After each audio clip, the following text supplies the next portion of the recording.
Okay. బండ్ల గణేష్ గారు. Yes. Thank you Brahmanna. అందరికీ నమస్కారం. సంతోషం. దివిలో ఉన్న రామోజీరావు గారిని తలుచుకుంటూ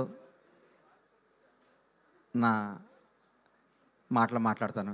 ఎందుకంటే ఏ బ్రహ్మ ముహూర్తాన రామోజీరావు గారు ఈటీవీ సంస్థని, ఈ ఉషా కిరణ్ మూవీస్ని, ఈ సంస్థ నిర్మించారో కొన్ని వందల మంది సినిమా రంగం వైపు రావటం, ఎంతోమంది లేకపోతే ఈరోజు ఈటీవీ లేకపోతే, ఈటీవీ లేకపోతే ఈ డైరెక్టర్ కానీ వీళ్ళందరూ రావడానికి ఈ ఇప్పుడున్న పరిస్థితుల్లో ఏ ప్రొడ్యూసర్ రిస్క్ చేయని పరిస్థితుల్లో కూడా ఈటీవీ విన్ వాళ్ళు ఎన్ని సినిమాలు ఇప్పుడు ఒక క్రికెట్ టీం మ్యాచ్లాగా టకటక సినిమాలు వస్తుంటే చూసి చాలా ఆనందం వేసింది.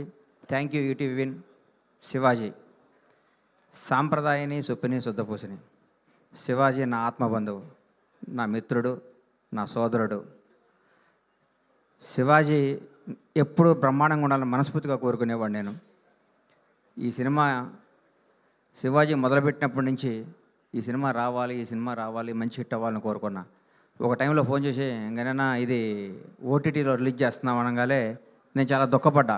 ఈ సినిమా రిలీజ్ అవ్వాలి కదా, ఎందుకు ఈటీవీలో చేస్తున్నారని చెప్పి నేను మా సాయికి, నితిన్కి ఫోన్ చేసి, సాయి తప్పు, మీరు ఈ సినిమా పెద్ద హిట్ అవుద్ది, దాని సినిమా రిలీజ్ చేయండి అనగానే మిత్రుడు, స్టార్ డైరెక్టర్ అనిల్ రావుపూడి గారు కూడా ఈ సినిమా చూసి ఇది చాలా మంచి సినిమా అవుద్ది, దీన్ని జనంలోకి తీసుకెళ్ళండి, థియేటర్ ద్వారా రిలీజ్ చేయండి చెప్పటం.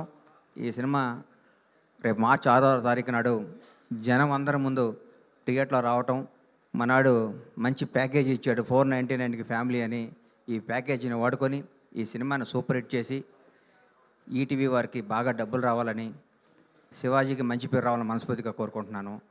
ఈరోజు మమ్మల్ని ఆశీర్వదించడానికి వచ్చిన పద్మశ్రీ బ్రహ్మానందం గారికి మీ అందరి తరఫున, శివాజీ తరఫున, ఈటీవీ విన్ తరఫున హృదయపూర్వక ధన్యవాదాలు, కృతజ్ఞతలు తెలియజేసుకుంటున్నాం సార్. మీ ఎంత టైం ఇచ్చి మీరు రావటం మాకెంతో ఆనందం.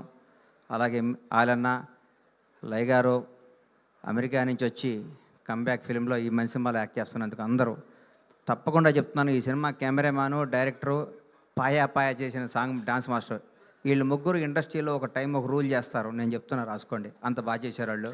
ఆల్ ది బెస్ట్ ఎంటైర్ టీమ్కి. ఈటీవీ విన్ వారికి ఇంకొక రిక్వెస్ట్, ఎట్లాంటి వాళ్ళని ఎంకరేజ్ చేయండి, కొత్త వాళ్ళకి ఇవ్వండి. సంవత్సరానికి ఒక 10 మంది డైరెక్టర్లని, 10 మంది కెమెరామ్యాన్లు తీసుకురండి. ఇండస్ట్రీ కళకళలాడుతుంది. మీరు చేస్తున్న ఈ కార్యక్రమం చాలా మంచిది. Thank you so much.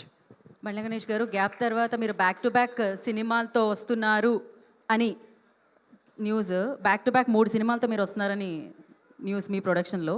So కరెక్టే కదా? అది మా అమ్మాయి ప్రొడక్షన్, అది నేను వెనకాల ఉంటాను. దానికి సహకరిస్తున్న ఈటీవీ వారికి, ఈటీవీ విన్ వారికి హృదయపూర్వక ధన్యవాదాలు. నన్ను అడిగింది, నాన్న నేను మంచి సినిమా తీయాలని, ఇప్పుడున్న పరిస్థితుల్లో నేను రిస్క్ చేయను అన్నాను. ఈటీవీ విన్ వారిని అప్రోచ్ అయితే మా నితిన్, మా సాయి, మా బాపిరెడ్డి గారు అందరు కలిసి కథ ఓకే చేసి ఇచ్చారు. ఇంకొకసారి వాళ్ళకి హృదయపూర్వక ధన్యవాదాలు. 3 కాదు, ఈటీవీతో 30 సినిమాలు చేస్తాను. Thank you. థ్యాంక్ యూ బండ్ల గణేష్ గారు. ఇప్పుడు